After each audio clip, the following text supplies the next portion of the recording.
Kamusta po kayo? Bago po ang lahat, first things first.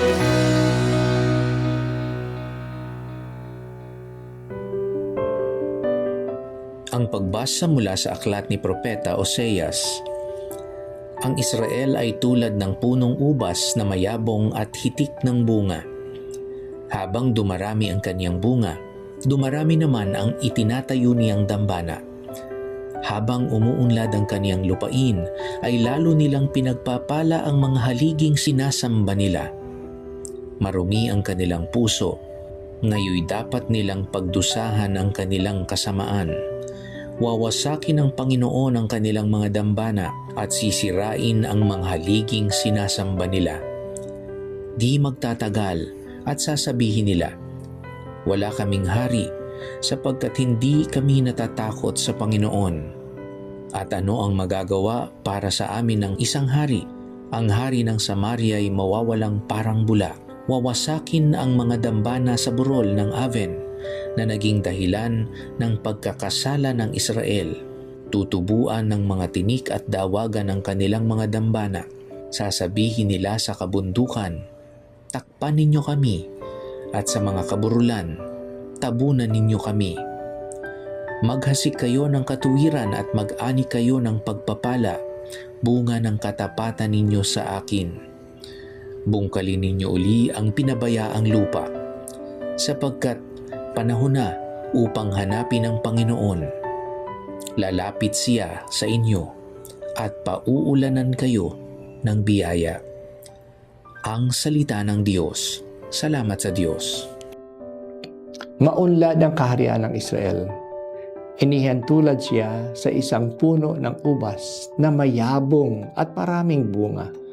Ngunit mas umuunlad ang kaharian, mas maraming mga altar na ginagawa sila sa mga Diyos-Diyosa nila.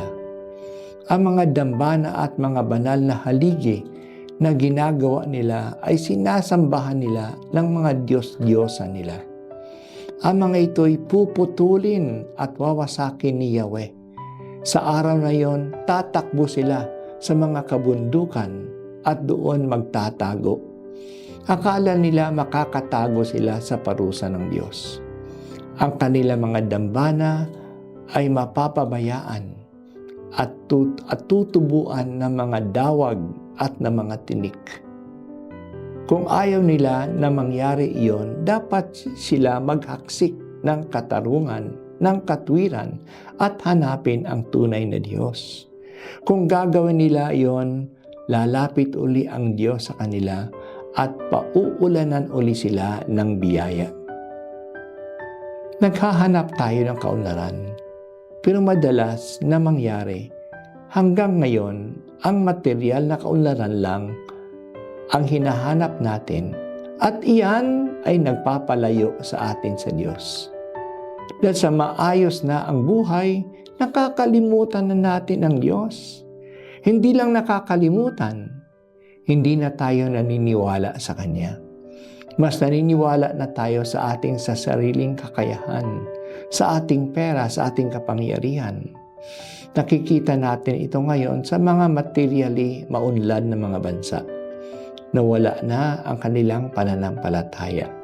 Naging sekular na sila, na ibig sabihin, makabundo na lang ang kanilang pananaw at hangarin.